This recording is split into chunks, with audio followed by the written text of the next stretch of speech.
Bom dia, então, novamente. Bom dia, mais um dia. Último dia do mês de setembro, dia 30 de setembro. Senhor, não achei que eu iria falar isso aqui, sentada na minha cadeira, no meu escritório, né? E eu falo assim, caramba, né? O tempo voou, né? Não sabemos o que vai ser esse mês de outubro, mas vamos entregar aí nas mãos de Deus aí, que seja feita o melhor para todo mundo, né, galera? Bom, hoje nós vamos dar continuidade ao conteúdo que a gente já tinha começado, geopolítica, tá? A minha previsão é que nessa semana e na semana que vem, talvez, se necessário for, ainda eu pego um pouquinho, nós vamos estar vendo essa parte da apostila 3, com destaque para o Oriente Médio. Então, o Oriente Médio, que a gente vai estar iniciando hoje, tem muita coisa sobre o Oriente Médio, né? Muitos conflitos, muita coisa. E assim, só para. Lógico que as provas não são iguais, são contextos diferentes, mas é sempre importante a gente citar, tá? As provas, a prova que nesse final de semana teve, né, na prova do SPSEX, né, no militar, caiu pura geopolítica, pura geopolítica. E aí, aquilo que eu sempre falo para vocês, né? É você ter esse conhecimento geral, mas estar em contato com os fatos atuais, está ligado à atualidade, porque muita coisa caiu de geopolítica, mas assim, fazendo relações com a atualidade. Então, um aluno que de repente está um pouco fora aí do contexto, aí, muitas vezes você pode perder uma questão, porque ele afirma exatamente ao contrário do que está acontecendo naquele momento. Tá? Então, por favor, não deixe de você acompanhar os noticiários, não deixe, né? Ontem, por exemplo, não fui muito profundo ainda, não vi ainda com muito detalhe, mas a gente pode falar em outro momento. Ontem já está sendo citado muito um conflito na região da Armênia, tá? Na região do Cáucaso, né? Que depois eu mostro, se eu lembrar no mapa para vocês, né? O Cáucaso é uma cadeia de montanhas, já falei na última aula, que divide a parte asiática da parte europeia, uma das regiões, tá? E ali é um conflito que, inclusive, já causou mortes entre a Armênia e a Azerbaijão, né? Ex-repúblicas soviéticas, tá? Então, um lugar aí que está tendo um conflito importante no sentido da gente estar sabendo, né? Porque como as provas foram tudo jogadas mais para frente, tá, gente? Muita coisa ainda pode ser cobrada, então cuidado, tá? Sempre assista alguma coisinha, né? Ontem também, não sei se vocês tiveram a oportunidade de assistir, eu assisti, eu só tô dando esses minutinhos, tá, pessoal? Só pra gente ver se mais alguém entra, porque depois de começar o slide fica difícil ficar voltando para liberar. Ontem à noite teve o primeiro debate, né, entre os candidatos à República lá nos Estados Unidos, não sei se vocês tiveram a oportunidade de assistir. Não assisti 100%, mas eu assisti pelo menos, acho que uns 80%. Sinceramente, eu não assisti 100% porque tinha hora que me irritava profundamente ouvir, porque era tanta as coisas falando tudo tumultuado, o fundo falando, a pessoa que estava traduzindo falando em cima, né, para repetir, lógico, que os candidatos estavam falando, mas diversos assuntos foram citados, são coisas mais específicas dos Estados Unidos, né? Inclusive, até mesmo, né, dentro do debate foi falada a nossa região das nossas florestas, né? Então, para quem não assistiu, tá? Dá uma olhada nos jornais hoje, que provavelmente vai passar um resumão, né? De maneira geral, eu achei que era a minha opinião, né? Porque eu não sou especialista em política, né? Muito menos em política americana, mas eu achei assim uma droga, né? Desculpa a expressão. Porque eu como ali, né, telespectadora, estava me irritando, né? Eu não conseguia ouvir direito. Tinha hora que me cansou, né? E aí eu trocava de canal, ia para outro canal para ver se era a tradução e voltava né? Mas assim, parecia uma briga de dois guri, né? O presidente americano, né, o Trump, assim, a minha visão extremamente, não que o outro também não é santo, não é, tá? Aí sempre tá entrando alguém, tá vendo? Mas, assim, extremamente mal educado, assim, né? Para mim, é a tática dele, né? De não deixar o outro falar. Então, aquele debate que virava mais bate-boca, né? Então, quando você começa a ter esse bate-boca, assim, você não consegue nem ouvir direito a proposta, a opinião da pessoa que está falando, né? Então fica aquela coisa, você está falando, alguém está falando junto, de um lado e do outro, e infelizmente eu achei que foi assim, não foi legal, né? E aí depois eu estava vendo os comentaristas, né, especialistas das emissoras, colocando exatamente isso, né? Que não foi legal. Mas é interessante a gente saber, tá? Porque é a grande potência, né? E isso tem uma relação muito grande com o Brasil também, é o nosso segundo maior parceiro comercial, depois da China, não esquecer disso. Os Estados Unidos hoje é o segundo parceiro comercial, o primeiro é a China, tá? Então, ficar atento às coisas que estão acontecendo, né? Aos fatos, né? Eu estou esperando a coisa dar uma desenrolada um pouco mais, mas eu quero falar alguma coisa sobre a questão das queimadas no Pantanal, trazer alguns conceitos mais específicos da região, porque é muito provável que caia aqui nas provas quem vai fazer, de repente, o FGD, o FMS, né? Então, eu estou dando mais um tempinho, né, para ver o que acontece, né? Porque ainda não terminou, né? Que nem agora você estava falando que praticamente quase 40% do Pantanal no Mato Grosso já foi embora, né? Queimado, tá? Bom, então não desliguem, não fiquem desatentos. E outra coisa, eu sei que assim, exemplos são exemplos, mas pode servir ou não a você, né? Então, não menospreze, não deixe nenhuma matéria de lado. Não deixe nenhuma disciplina de lado. Não priorize só uma e esquecer a outra, certo? Um exemplo que eu posso falar dessa prova desse final de semana. Quem fez a prova da SPSEX, eu sei que tem vários alunos que fizeram, tá? Teve desde domingo, né? Desde segunda-feira, na verdade, né? Muito aluno mandando para mim comentários e tal. Eu não sou especialista, né, nas provas militares, porque fazia bastante tempo que eu estava um pouco fora dessa área, mas muita gente, pelo jeito, rodou, perdeu, certo? Por causa da geografia. A geografia foi considerada difícil, né? Para quem está atento, para quem tem o conhecimento geral, você fala, cara, é a minha vez, né? Porque quando caem umas questões bem cabulosas e você está atento, né? Aquela questão que você ganha, a tua pontuação vai lá em cima. Mas muita gente priorizou muitas exatas e deixou as humanas, como sempre, né? E aí o que acontece? Perdeu a vaga, né? Então teve gente que saiu mal em geografia, porque não é que estava uma prova difícil, mas uma prova cheia de detalhes. Se vocês quiserem, de repente, pegar essa prova, até mesmo para vocês fazerem, tá? Tem coisa que nós não vimos ainda. Então, de repente, se você quiser deixar mais para frente, depois que a gente estiver terminando os continentes, seria até interessante, tá? Porque são cada questão, ela coloca 4 itens, todas. E aí depois, né, item 1 e 2, 2 e 3, então quer dizer, ou você sabe ou você sabe, né? Tem coisa ali que dá para você dar uma chutadinha, mas a maioria não. E é uma prova bem, bem interessante da geopolítica e com fatos bem atuais, tá? Então, se você for fazer agora, tem muita coisa que nós não vimos ainda, né, no nosso material, né, porque a gente está pensando num vestibular, diferente para quem foi fazer essa prova da SPSEX, que já viu todo o conteúdo.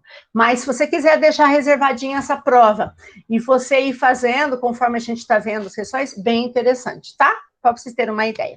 Bom, o que nós vamos estar vendo agora, né? Então, acho que quem entrou, então vamos lá, tá? Agora eu vou liberar aqui agora.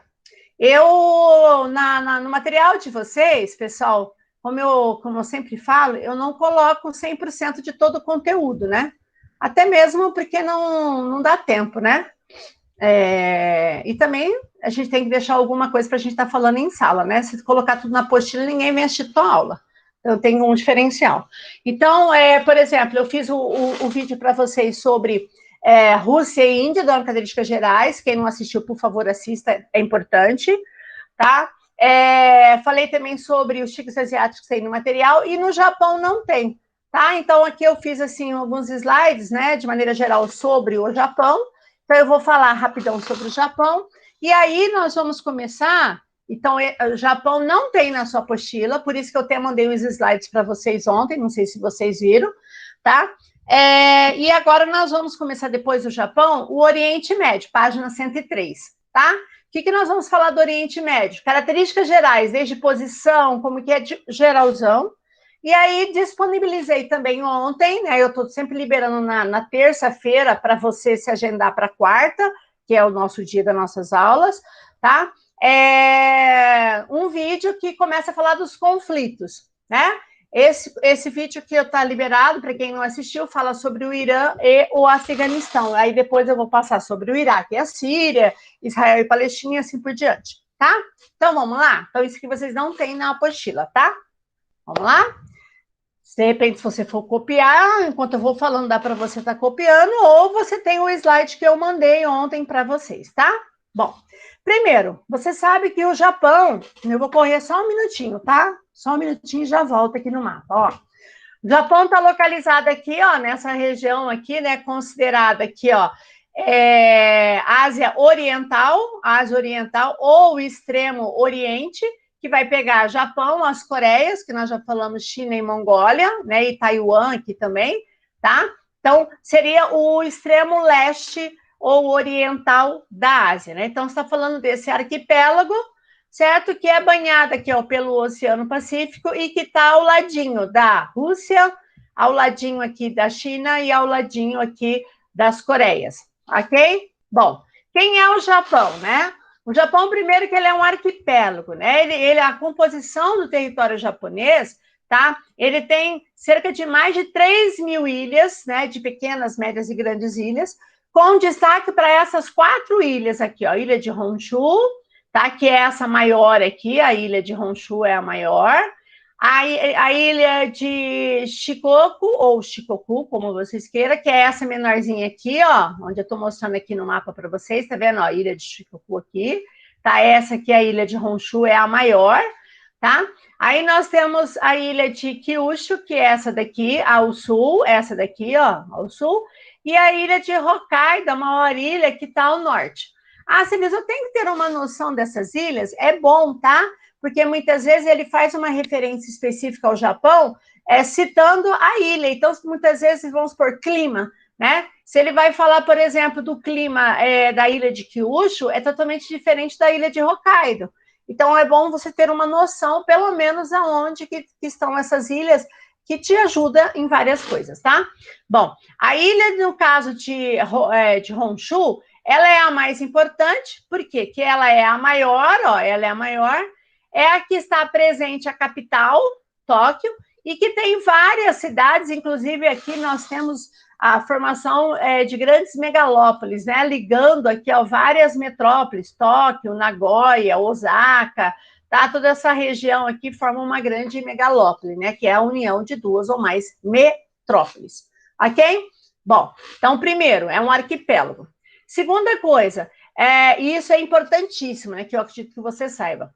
É um território japonês que tem um pouco mais de 300 mil quilômetros quadrados. Eu falo assim, que se você pegar toda a soma do território das ilhas que formam o Japão, ela compõe mais ou menos como se fosse um pouco menor do que o estado do Mato Grosso do Sul, só para vocês terem uma ideia, tá?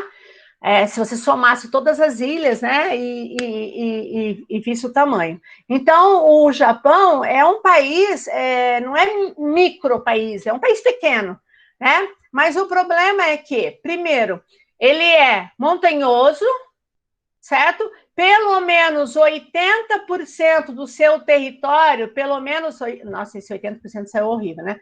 Pelo menos esse 80% do seu território, pessoal, é montanhoso. E aí, o que vai acontecer? Por ser montanhoso, você vai ter praticamente 20% do território, dá menos de 20%, de áreas mais planas, que vão estar principalmente no litoral, né? Que vai pegar principalmente assim na faixa ao longo do litoral da ilha, né? E além dele ser um relevo montanhoso, ele tem uma grande instabilidade geológica, né? Por quê? Porque você deve estar lembrado em geologia, e com certeza deve ter citado, que o Japão, ele está exatamente na emenda, na borda de 4 grandes placas tectônicas. Vocês lembram que a crosta terrestre é formada por placas tectônicas e elas se encaixam. Então, quando você está localizado no meio de uma placa, a probabilidade de você sentir um abalo ou você ter vulcões ativos é muito menor, certo? Isso não quer dizer que não possa ocorrer, mas é muito menor. Quando você está na borda, isso favorece a presença de diversos abalos sísmicos, Vocês sabem que no Japão os abalos sísmicos são quase que diários, pequenos abalos, e vulcões em atividade, porque o Japão faz parte do Círculo do Fogo do Pacífico.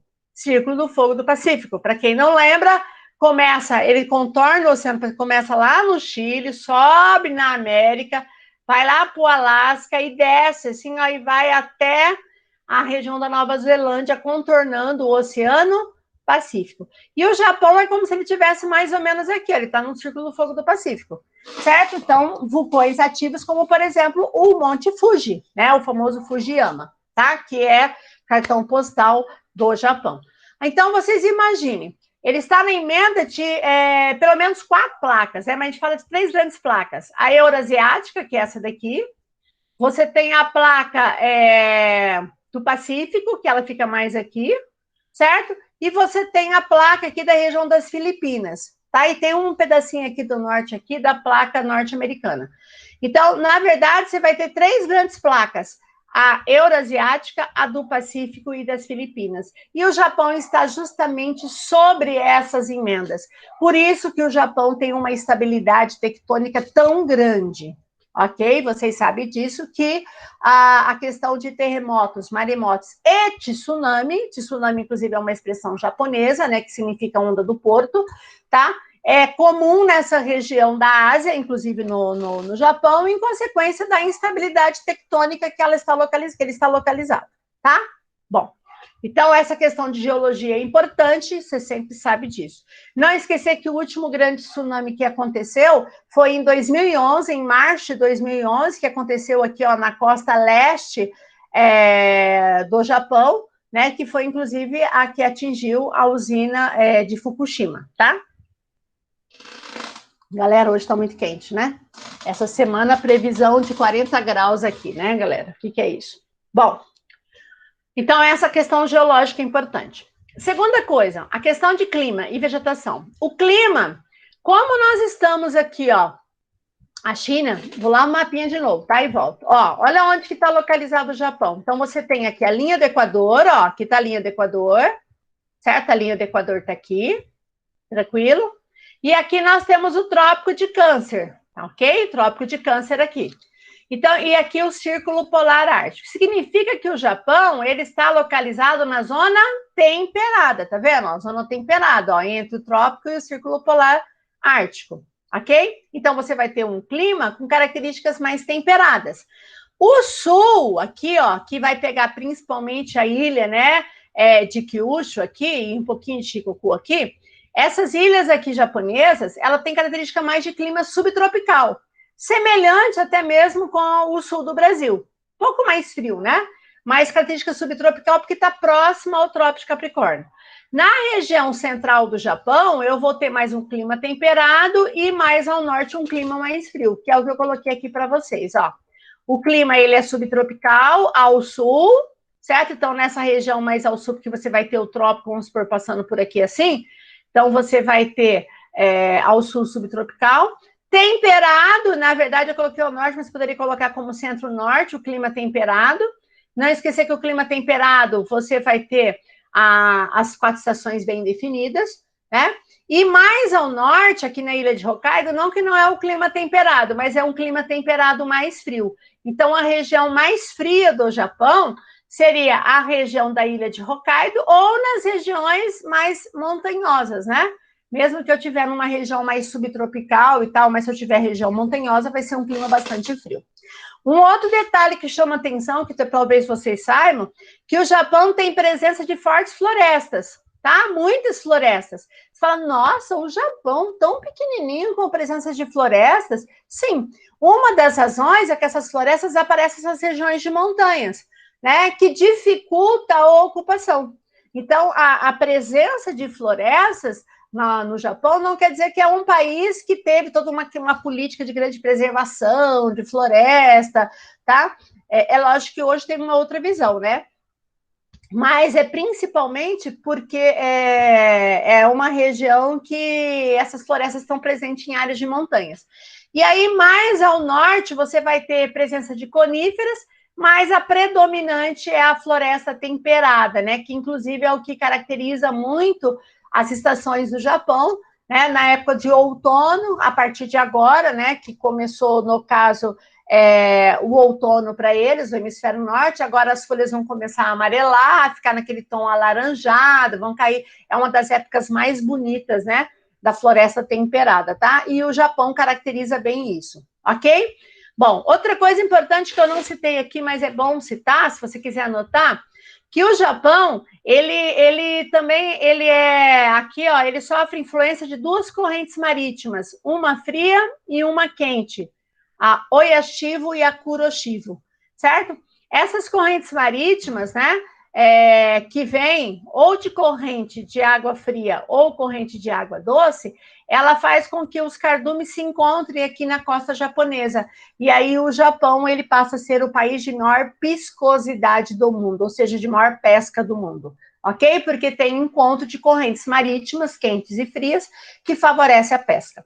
Outra coisa que eu não coloquei aqui para vocês que seria a questão de rios. O Japão tem bastante rios, e rios de planaltos, porque eles nascem de montanhas, né, e correm para as áreas de planícies no litoral. Então, o potencial hidráulico o Japão tem, mas o problema é que o Japão ele tem uma instabilidade tectônica muito grande, e isso, para você instalar uma hidrelétrica, é perigoso, né? Porque pode romper essa represa. Tá? Outra coisa, galera, olhando aqui nesse mapa, é interessante, ó, vocês saberem aonde que está o Mar do Japão e o Mar Amarelo, tá? Ó, Mar do Japão e o Mar Amarelo. O Mar Amarelo é da China, entre China e as Coreias, certo? Mas aqui eu tenho o Mar do Japão, ó, que está entre a Coreia do Norte e o Japão. Inclusive aqui, ó, a Coreia do Norte, como nós já falamos sobre eles aqui, né? A Coreia do Norte faz muitos testes, muitas vezes, de lançar mísseis, alguma coisa, e geralmente cai aqui no Mar do Japão, né? Então o Japão estaria aqui, ó, além da Coreia do Sul, estaria do ladinho aqui, ó, da Coreia do Norte, né? Por isso que você tem uma preocupação tão grande e existe toda uma segurança japonesa voltada para a Coreia do Norte, tá? Então, ó, Mar do Japão, entre a Coreia, a Rússia, tá? E o Japão. Importante isso aqui também. Bom, a população é um país populoso, como eu falei para vocês, tá? O Japão está entre os mais populosos do mundo, com população de 125 milhões de habitantes em média, e fortemente povoado. Como ele é muito pequenininho, olha lá a densidade, né? Em torno de 336 habitantes por quilômetro quadrado. Só para vocês terem uma ideia, comparar o Brasil tem uma média de 25 habitantes por quilômetro quadrado. É lógico, o Brasil tem mais de 211 milhões de habitantes, mas o Brasil tem uma grande área. Então, só para vocês terem uma ideia, o que é esse fortemente povoado? O Japão tem um território mais ou menos do tamanho do Mato Grosso do Sul, ok? Mato Grosso do Sul não chega a 3 milhões de pessoas. Então, vocês imaginem um país que tem um território mais ou menos do tamanho do nosso estado, 80% desse território é montanhoso, certo? E ainda você tem que encaixar 120 milhões de habitantes. Então, vocês imaginam a densidade demográfica, as pessoas ficam muito aglomeradas. Por isso que no Japão, um dos grandes problemas chama-se espaço, tá? Que foi, inclusive, uma das grandes causas, né, da entrada do Japão na Segunda Guerra, tá? Qual o grande problema demográfico que o Japão tem? É um país, estou falando, né, dos últimos anos para cá, que tem um baixíssimo crescimento demográfico. A taxa de natalidade japonesa é baixíssima, né? E a expectativa de vida é muito alta, né? Então, você tem uma população extremamente envelhecida no Japão, vocês sabem, né? Uma população bem envelhecida, por quê? Porque a população japonesa é considerada a população de maior expectativa de vida no mundo, a mulher japonesa é colocada como a pessoa que mais vive, em média, no mundo, certo? Mas eu tenho uma natalidade muito baixa. Então, você tem uma população envelhecida, que é considerada já inativa, certo? E aí você começa a ter um problema muito grande, que é falta de mão de obra, né? Porque você não tem a reposição. Aí você vê a necessidade de estimular a imigração. Inclusive, vocês sabem que durante muito tempo, os imigrantes que chegavam no Japão, né, para trabalhar, eram descendentes de japoneses, inclusive os nossos brasileiros, descendentes aqui, né? Que foram, né? Ou você era descendente, ou você tinha que estar casado com alguém, né? Japonês, ou descendente japonesa. Hoje, a necessidade é tão grande que o Japão está aceitando imigrantes independente da sua descendência, tá? Porque falta uma mão de obra muito grande no Japão para repor justamente esses trabalhadores que estão envelhecendo, ok? Então, esse é um problema, né? Já tentaram várias vezes estimular a natalidade, mas isso não surte efeito. Tem um outro problema, né? É que é um país extremamente pobre em recursos minerais e energéticos. Praticamente, não 100%, mas praticamente tudo que eles precisam de quase de minerais e energia, eles têm que importar, certo? Além de importar essa matéria-prima, né, em recurso energético, minérios, inclusive é um grande comprador de minérios, como o ferro do Brasil, tá? Também ele importa alimentos, né? Então, vocês sabem que o Japão é um grande importador de alimentos, porque você ter em torno de menos de 20% de território favorável à ocupação, onde você tem que morar, onde você vai ter a indústria, onde você vai ter a atividade de criação e plantação, você não supre a necessidade de todo mundo, né? Então, é um país que depende muito da importação de diversos alimentos e principalmente de matéria-prima e energia, tá? É um país que participou da Segunda Guerra, como um país do eixo, vocês sabem disso, não vou entrar em detalhes da Segunda Guerra. E vocês sabem que há 75 anos atrás, isso é uma coisa que pode ser cobrada em provas, em agosto de 1945, né, marca quando os Estados Unidos lançam as duas bombas atômicas, né, na cidade de Hiroshima e na cidade de Nagasaki, certo? Que marca essas bombas o fim da Segunda Guerra. Na verdade, a gente sabe que na Europa a guerra já tinha praticamente finalizado em 44, mas ele marca a rendição japonesa, né, em agosto de 45, né, porque os japoneses estenderam a guerra, acabou oficialmente lá na Europa, mas a guerra se estendia para a Ásia, marca a rendição, tá? E acaba praticamente com essa pretensão de estabelecer um grande império no Oceano Pacífico, tá? Porque se você for ver, o Japão, até praticamente, né, o início do século XIX, era comandado pelos shogunatos, né? Toda a questão praticamente, né, daquela... praticamente como se fosse feudalismo nessa região da Ásia, tá? A partir do século XIX até o início do século XX, a gente vai ter a chamada Era Meiji, né? Onde essa Era Meiji vai fazer com que comece a ter uma modernização, acaba com essa questão de shogunatos, né? E começa um início de uma industrialização, de uma modernização, tá? E uma das propostas também era tornar o Japão um grande império na região do Pacífico. E vai ser uma das causas que ele vai entrar na Segunda Guerra, né? Para conquistar território. Né? Ele vai conquistar grandes áreas na Ásia, várias ilhas, partes da China, como a Manchúria, a península da Coreia, como nós já vimos, né, que desencadeia a ocupação soviética e americana, né, e que depois vai ter a divisão das Coreias, mas aí o Japão perde a guerra, certo? Perdeu a guerra. Aí o contexto da Segunda Guerra, vocês vão ver a história. Perdeu a guerra. E aí, o que vai acontecer? Né? Vai ter a reconstrução do Japão, conhecido como o famoso milagre japonês, certo? Bom, o que foi o milagre japonês, pessoal?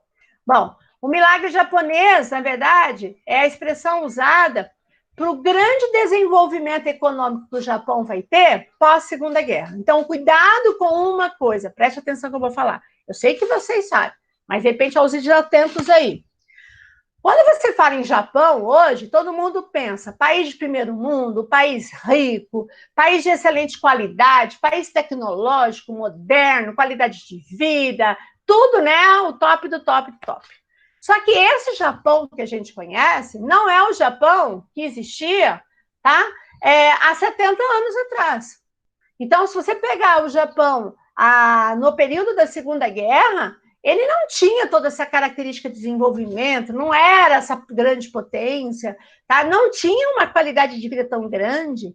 A natalidade foi estimulada, né, até mesmo para ocupar essas novas áreas que eles estavam, né, invadindo e ocupando, tá? Então, quando você pensa na característica de Japão hoje, você tem que pensar que essas características de hoje, elas começam a se transformar pós-Segunda Guerra. Então, eu falo que o Japão antes da guerra é uma coisa, após a Segunda Guerra é outra, tá? E o milagre japonês, ele vai ser um fator que vai favorecer a formar o Japão que a gente conhece hoje. Então, o que, que aconteceu? Imagina, um país que participou da Segunda Guerra, tá? Conquistou vários territórios vizinhos, com a derrota na Segunda Guerra, né? Teve que devolver esses territórios. Então, aí você começa a ver porque ele tem que controlar a natalidade, certo? Porque era muita gente no espaço, né? Porque o boom, né? O estímulo à natalidade teve que ser controlada, ok? E aí começa a ter um problema, né? Como que eu vou recuperar a economia? E aí o Japão, ele se baseou de algumas coisas que ele já tinha ou que ele começou a investir, né? Então, primeiro, ele buscou em produzir em grande quantidade voltada à exportação, certo? Então, ele compra matéria-prima, transforma e exporta, compra matéria-prima, transforma e exporta. Então, ele passou a focar na exportação, tá? Porque ele ganha mercado. A mão de obra japonesa, na época, presta atenção, mão de obra barata, estou falando no contexto pós-guerra, não hoje, certo? Não hoje. Mão de obra barata, disciplinada, vocês sabem que a mão de obra oriental, eles são extremamente disciplinados, e isso é favorável, porque realmente eles fazem aquilo que é para ser feito. E na época, relativamente bem qualificada. Na época, hoje, né, além de ser disciplinada, é uma mão de obra cara e muito qualificada, tá? Também a política de desvalorizar o iene, né, que é a moeda em relação ao dólar, que passa a ser, né, a moeda padrão, fez com que o produto japonês, né, ficasse mais barato, né? Então ele conseguia concorrer no mercado internacional, certo? Modernização dos zaibatsus, que são os zaibatsus? Zaibatsus são grupos, grandes empresas familiares. A Mitsubishi, por exemplo, é considerada uma zaibatsu, que ela começa a surgir desde a era Meiji, certo? Na verdade, já era grandes grupos familiares de produção que já existia, né, antes da guerra, tá? E aí eles retomam, né, e modernizam todo essas características, né? Então já existia uma pré-industrialização, já existia uma industrialização no Japão, tá? Isso, e mais o investimento americano, não esqueça que o Japão foi, é muito engraçado isso, né? Apesar de ser atacado, de ser o grande inimigo dos Estados Unidos na Segunda Guerra, né? De sofrer o ataque de 2 bombas atômicas, né? Depois vai ser o país que vai tentar reconstruir o Japão. Qual o interesse? Assegurar que o Japão permanecesse capitalista na região ao lado da antiga União Soviética. Aí vem a Guerra Fria, né? Hoje, pessoal, quem é o Japão, né? Todo esse milagre japonês, o que vai acontecer, né? E começa essa proposta, e já nos anos 60, o Japão já era considerado a terceira maior economia, atrás dos Estados Unidos, da antiga União Soviética, e aí vinha o Japão, né? Depois, com a queda da União Soviética, o Japão passou a ser, durante muito tempo, a segunda maior economia do mundo, né? Estados Unidos e Japão. Aí vinham os países europeus, ok? E aí passa a comandar uma grande área da Ásia, certo? Hoje, né, o Japão não é o segundo, é o terceiro maior PIB do mundo, certo? A China passou o Japão, né? E é muito provável que a China vá passar um dia os Estados Unidos. Tá, então, o Japão hoje é o terceiro maior PIB do mundo, atrás dos Estados Unidos, que é o primeiro, e depois a China, que é o segundo. É um país hoje que tem um aparato tecnológico absurdo, vocês sabem disso. É um país que ele é considerado altamente industrializado, né? Setores com destaque como eletroeletrônico, informática, robótica, né? A gente sabe disso, né?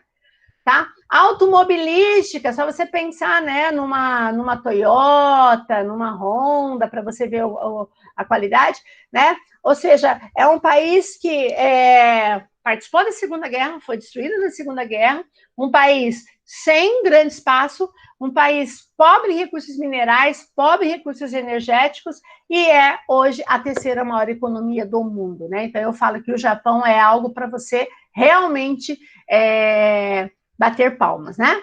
Fora que todo esse contexto de desenvolvimento econômico levou um alto padrão de vida, como nós já falamos, né? É um país que praticamente o analfabetismo é quase inexistente, tá? Principalmente nas gerações mais novas, né? Talvez os mais velhinhos nem tanto, né? Porque é um outro contexto, tá? Taxa de mortalidade infantil, uma das menores do mundo, certo? Enquanto você tem uma média na África de cada 50 por mil, de cada 1.000 que nasce, morre pelo menos 50, 60. No Japão, de cada 1.000 que nasce, morre em média de 3 crianças, né? E uma altíssima expectativa de vida, né? Então, quer dizer, hoje é um país de qualidade, mas é todo um processo que começou pós-Segunda Guerra para cá, ok? Então, uma geralzinha sobre o Japão, que a gente não poderia deixar de falar dessa grande potência, certo? Bom, então vamos lá agora? Tá, então a gente para por aqui, sobre o Japão, e agora a gente vai para o Oriente Médio, certo? Então agora a gente vai sair lá do extremo leste e vamos para o oeste da Ásia, como está no mapinha. Tomar uma aguinha. Bom, página 103, vocês têm na apostila. Esse mapinha que vocês têm aqui na apostila está aqui no slide, que a gente vai estar usando hoje. E agora, esquece Japão e vamos focar em Oriente Médio, que pelo menos essa semana que vem, talvez, não sei se eu consigo terminar a semana que vem, a gente vai falar de Oriente Médio, certo? Uma das regiões, pessoal, mais cobradas, eu falo assim que Oriente Médio, cara, se você vai estudar, não sabe Oriente Médio, cara, tem que saber. Então, primeira coisa que eu falei, tem essa noção de localização onde está o Oriente Médio. Então, aqui o mapinha da Ásia, certo? Então, vocês têm que saber quais são os países. Esses mares aqui, ó, vai ter um slide aqui, ó, que é esse que vocês têm na apostila, que eu vou explicar, então deixa de lado. Aí aqui, ó, eu coloquei algumas características gerais do Oriente Médio e os países, tá? Então, primeiro, é formado pelo Afeganistão, capital Cabul.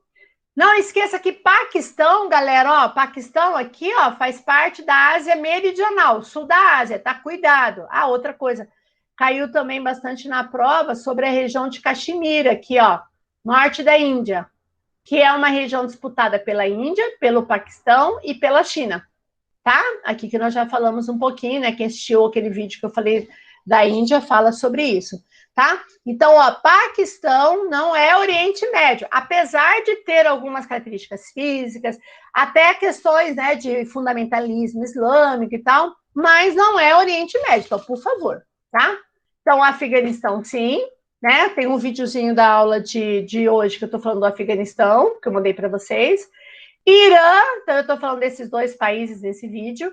Cara, Irã é uma grande tendência que é qualquer prova, certo? Então, não esqueça do Irã, até mesmo a Revolução Iraniana, que caiu também muito na prova, a questão da questão nuclear, tá? Então, por favor, dá uma olhadinha na aula com bastante atenção, porque o Irã é prato cheio para cair qualquer prova, tá? O Irã, Iraque, ok? Aí nós temos na capital Bagdá, Turquia. Não esquecer que a Turquia ela é asiática e tem um pedacinho aqui, ó, da Turquia aqui, que é a Turquia europeia, que é onde você tem Istambul, certo? Então, ela é europeia e asiática, né? Por isso que se fala da Turquia na União Europeia, que não faz parte, né? Mas eu desejo, porque ela também é um país europeu. Aí você tem a Síria, a famosa Síria, a capital Damasco, a Síria. Cara, tem que saber muito bem Síria, ó. Fronteira com quem? Olha a localização. Esse miolo aqui, ó. Esse miolinho. E aqui tem que saber bastante. Jordânia, todo mundo esquece da Jordânia, mas é um país importante. Israel, esse compridinho aqui. Israel aqui, ó. Esse aqui, ó, é Israel. Certo? E aqui, pequenininho, aqui em cima, nós temos o Líbano.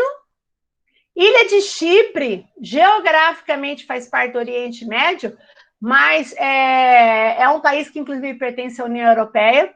Aqui tem um problema muito grande entre Turquia e Chipre.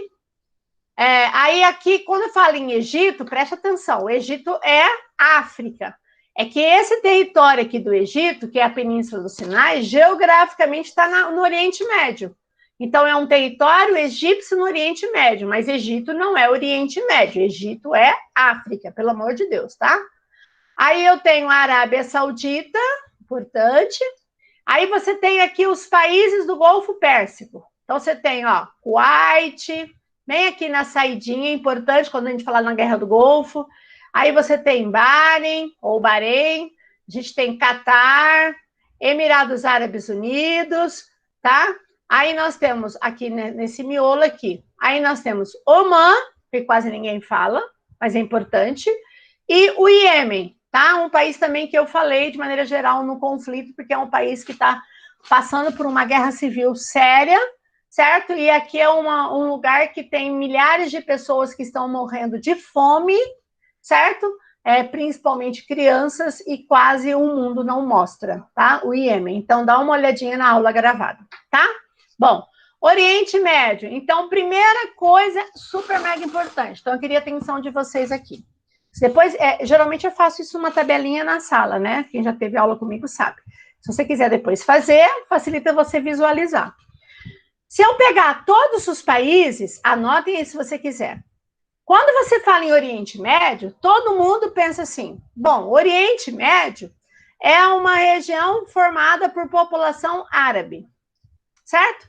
Porém, nem todo mundo no Oriente Médio é predominantemente árabe. Presta atenção nisso, certo? Mas, independente se a maior parte dessa população ela é árabe ou ela é de origem de outra etnia, predominantemente é a religião islâmica, certo? Porque não é só árabe que é islâmico, tranquilo? E nem todo árabe é islâmico também, ok? Não quer dizer porque o cara é árabe tem que ser islâmico. É só você pegar o Líbano. O libanês é de origem árabe e tem libanês que é cristão, certo? E tem libanês que é islâmico. Então, depende, certo? Mas é melhor você saber quem não é árabe. Quem não é árabe no Oriente Médio. Porque aí tudo que sobrar, você sabe que vai ser árabe. Então, ó, primeiro, Israel, lógico, se você falar que Israel é árabe, eu te mato, certo? Não, não mato. Israel é o povo de origem semita judeu. A gente vai estar falando bem específico de Israel numa aula só para isso, certo? Semita judeu. Certo? O iraniano, guarda isso, Irã não é árabe, Irã é persa. É lógico que tem iraniano de origem árabe, mas a origem do iraniano é persa, é a antiga Pérsia, certo? Outro que também não é árabe, eles odeiam ser chamado de árabes, é a Turquia. A Turquia tem etnia turco-otomano. Turco-otomano.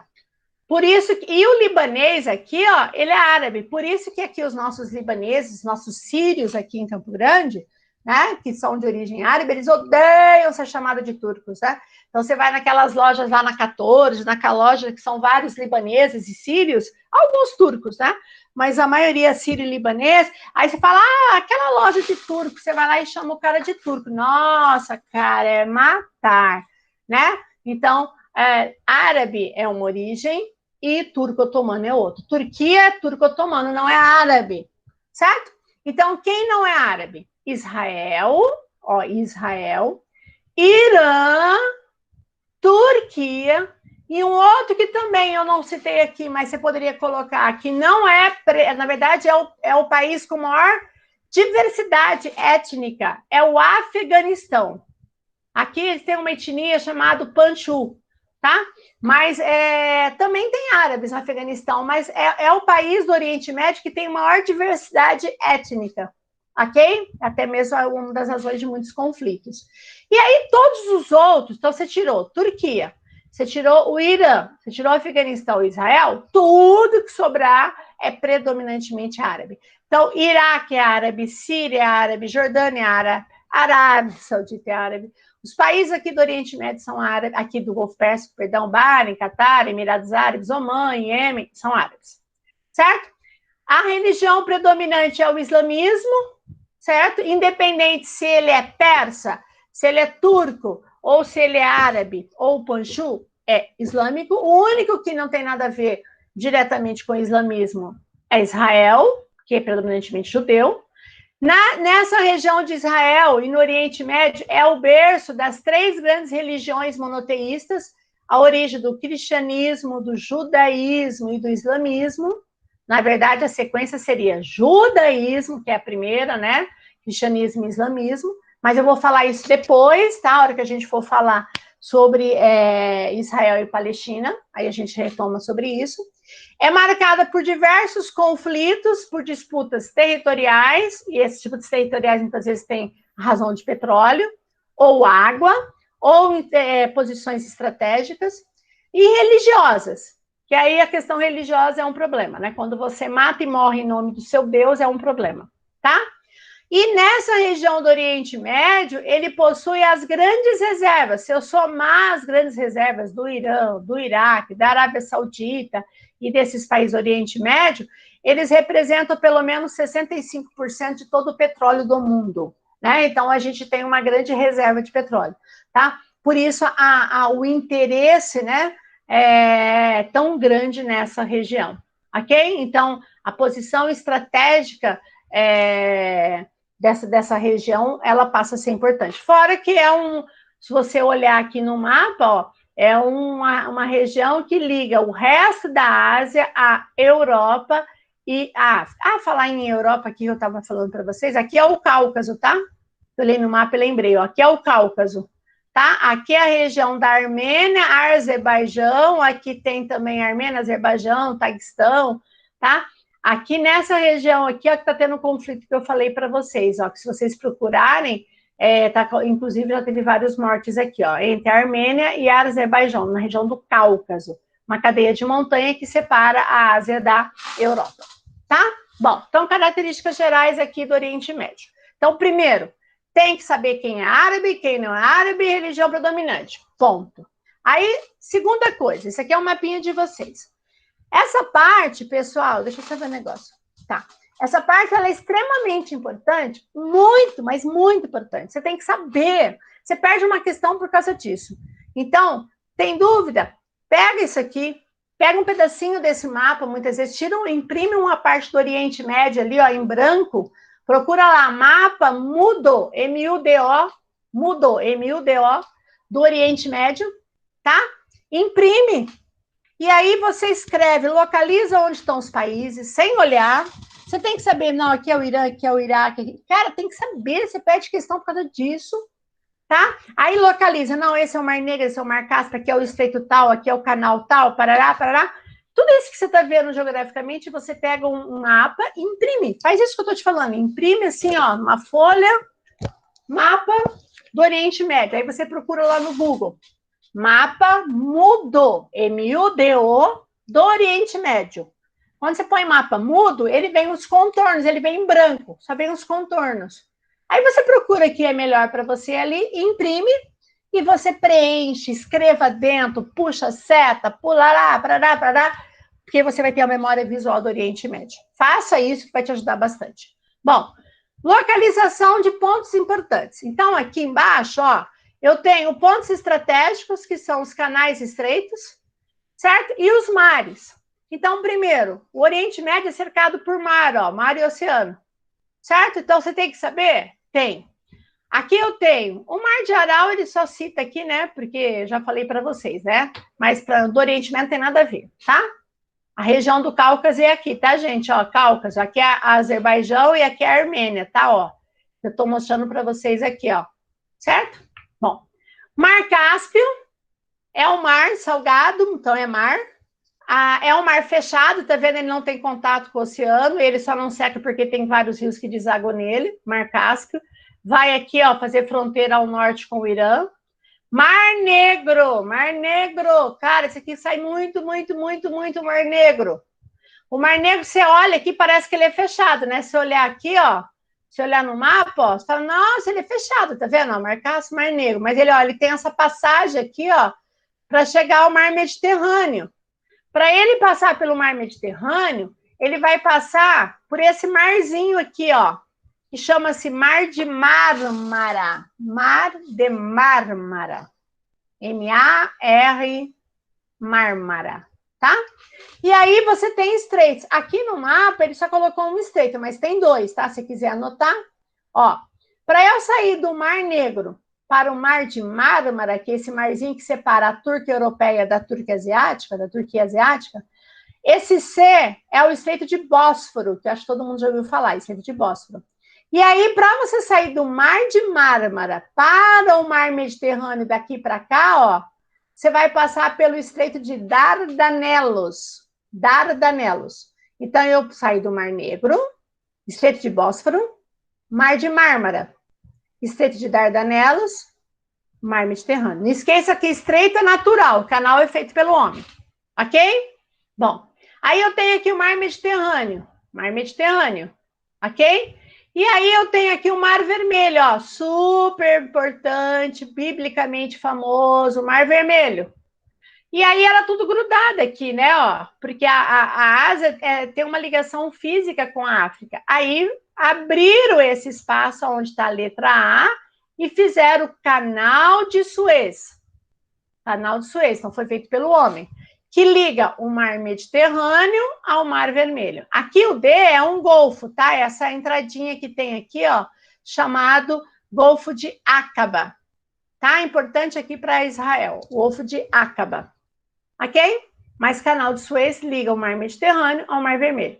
Aí você está descendo. Eu fiz o sentido contrário, né, gente? Desculpa aqui. Depois eu vim para cá, eu vi ao contrário.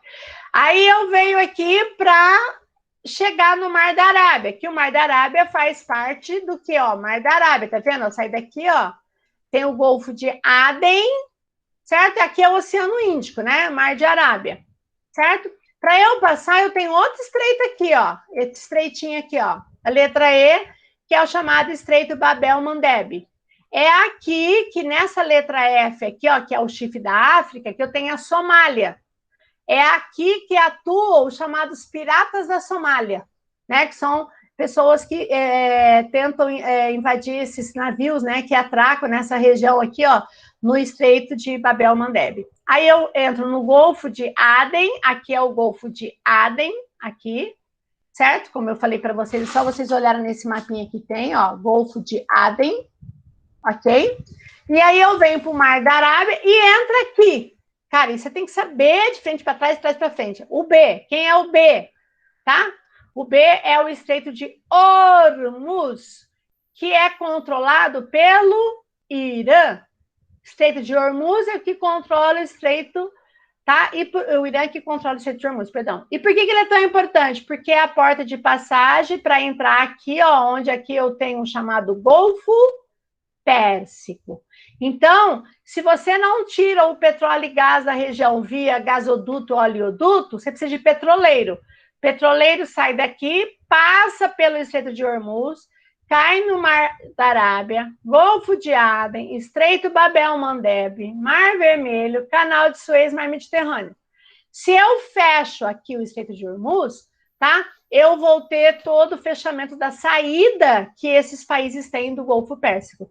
Inclusive, teve conflito ano passado, né, quando o Irã derrubou um drone americano que estava sobrevoando esta região. Assista a aula sobre o Irã. Ok? Bom, então você tem que saber isso? Tem, galera. Tem que saber. Então, faça isso. Pega um mapa em branco, escreva, localize os países, nome de mares, estreitos. Faça isso que você vai ter, nossa, um conhecimento muito maior do que você pode imaginar. De boa? Bom, em relação à questão física, vou acelerar porque já está terminando a aula, né? Só tem duas coisinhas, tá? Esses dois aqui. Ó. Primeiro que essa cor laranja mostra as cadeias de montanhas. Eu não vou detalhar muito, porque eu já falei de relevo, né? Então, aqui a gente tem essas áreas montanhosas, aqui com destaque por Montes Elbrus, o Planalto do Irã, Montes Agros, aqui tudo é Irã, certo? E aqui a gente vai em direção à Cordilheira do Himalaia, no Afeganistão, esse aqui é Afeganistão, certo? Então, você tem um relevo de planaltos e tem algumas grandes maciços montanhosos, certo? Eu tenho a famosa planície da Mesopotâmia, que eu já mostrei para vocês, onde cortam os dois importantes rios, Tigre e Eufrates, na Mesopotâmia, aqui é o Iraque, já falei isso para vocês, e aqui, não dá para a gente ver direito aqui, né, mas é bem nessa regiãozinha aqui, assim, ó, que vai ter o Rio Jordão. O Rio Jordão você só vê com o mapa de Israel, ok? Então, você vai ter a mais importante planície nessa região, e aí eu tenho predominantemente o Planalto, inclusive aqui na Península da Arábia. O clima, como é uma região que é cortada pelo Trópico de Câncer, só se você olhar aqui no mapa, Trópico de Câncer passa aqui, ó, Trópico de Câncer, certo? É uma região de ar descendente, o ar desce. tá? Então, não proporciona a formação de nuvens. Por isso que o clima predominante aqui é de árido a desértico, quente, porque ele está numa região equatorial, e bastante seco. É lógico que na época agora que vem, a época de outono e inverno, tá? Essa região mais ao norte aqui, ó, você tem um inverno mais rigoroso, ok? Não vou entrar em detalhe, porque eu já expliquei isso aí, só para a gente olhar especificamente. E aí, o último, pessoal, é a região curda. Então, eu queria atenção, assim, 2 minutinhos aqui de vocês. Primeiro, vocês sabem que para você ter um país, para ser reconhecido internacionalmente como um país, a gente precisa ter três coisas. Eu preciso ter território seu, somente seu. Eu preciso ter a nação, que é o povo, tá? Com a sua origem, com a sua religião, com os seus costumes. E eu tenho que ter um governo próprio soberano. Então, se você não tiver as três coisas reconhecidas, você não forma um Estado. Então, tem várias nações, povos, com origem, com uma história, com uma cultura, com uma religião, que não são reconhecidos como países e que tentam esse reconhecimento e a criação desse país. Tá? Como os palestinos, que nós vamos estar vendo, outros, né? E os curdos. Quando você fala em curdo, preste atenção, os curdos foram fundamentais na guerra contra o Estado Islâmico, inclusive nos exercícios, vocês vão ver, a hora que a gente fala, vocês forem fazer exercício sobre os conflitos no Oriente Médio, vocês vão ver como os curdos foram importantes, inclusive as mulheres curdas. As mulheres curdas, elas vão para a linha de frente, para o combate, certo? Inclusive, foi muito citado nos últimos anos a participação da mulher, né, curda no combate à expansão do Estado Islâmico da região. Então, quem são os curdos? Né? Os curdos, na verdade, é uma nação, é um povo, é uma população que tem em torno de 25 a 35 milhões de habitantes. Cara, 25 a 35 milhões de curdos que habitam regiões montanhosas do Oriente Médio, certo? Só você pegar a área, essa área aqui, ó, ele está nesse miolo aqui, ó, nessas regiões mais montanhosas, certo? E que pegam territórios de 5 países. Aí vem o problema. Olha só, ele vai pegar território da Turquia, turco e curdo é um problema, certo? É um problema, principalmente os curdos para os turcos, porque a maior parte, só você olhar aqui a fronteira, tá vendo? Ó, a maior parte dos curdos estão aonde? Isso é importante, cair em prova, hein? A maior parte dos curdos estão na Turquia, no leste da Turquia, tá? Leste-sul, né? No caso, mais a sudeste da Turquia. Iraque, vai pegar aqui o norte do Iraque, ó. Inclusive, durante, né, o governo do Saddam Hussein, foi uma das causas da condenação do Saddam Hussein à forca, foi da morte dos curdos aqui por armas químicas. Síria, olha aqui, ó, ele pega aqui, ó, no norte da Síria, pequenininho, mas ele pega o norte da Síria, certo? Irã, olha aqui, ó, o oeste do Irã, e a Armênia, tá vendo? A Armênia e Azerbaijão, tem o conflito que eu te falei aqui, ó, Armênia. Mas quando você fala em curdos, eles estão principalmente em quais países? Turquia, não esquece da Turquia, e depois no Iraque e Irã, ok? Bom, compõe o quarto maior grupo étnico do Oriente Médio, mas nunca conseguiu seu próprio território. O que eles querem? Formar o chamado Kurdistão, ok? Existe um grupo separatista nessa região chamado PKK, ou PKK, Partido dos Trabalhadores do Kurdistão, tá? Que a Turquia considera como um grupo terrorista, mas na verdade é um grupo separatista, certo? E o que aconteceu? Eu estou terminando, tá, gente? Quando aqui, ó, o Estado Islâmico, né, ocupou o Iraque e foi para a Síria e começou a ocupar essa região aqui, ó, Iraque e Síria, tá? Houve uma coalizão, certo? Dos países, né, como Estados Unidos, até mesmo a Turquia, o Iraque, outros, contra a expansão do Estado Islâmico, né, que começa em 2013 e expande em 2014, 2015, certo? E aí vai ter uma união com milícias, que são consideradas milícias, tá? Contra o Estado Islâmico, que é chamado Unidade de Proteção Popular, chamado ITSO-PG, certo? Essas milícias, inclusive com a participação de mulheres, como eu falei, lutaram contra o Estado Islâmico no norte da Síria e do Iraque. E foram vitoriosos. Eles conseguiram expulsar, com o apoio, é lógico, dos aliados, o Estado Islâmico dessa região do norte da Síria e norte do Iraque. Certo? Qual foi o grande objetivo da participação dos curdos contra o Estado Islâmico? É lógico, expulsar seus territórios, porque eles passam a ser alvos do Estado Islâmico, né? Porque eles seriam alvos de até mesmo de morte, né? Porque seriam considerados infiéis, certo? E também a promessa do governo americano de apoiar a criação do país chamado Kurdistão, que até agora não saiu do papel. Então, galera, pega o mapa do Oriente Médio na hora que você estiver estudando, aí você pega aqui, ó, vem com uma corzinha e pinta onde está o Kurdistão. Porque muitas vezes mostra uma partinha do mapa ali colorido e fala, meu Deus, o que ele está falando? Está falando do Kurdistão. Cai muito em vestibulares a região do Kurdistão. Ok? Então a gente termina aqui, em cima da hora, até tomei um pouquinho do tempo. Ai, a Mari deve me matar, né? Falar, essa Celilza. Vamos lá. Deixa eu fechar aqui. Ok. Galera, então vamos lá.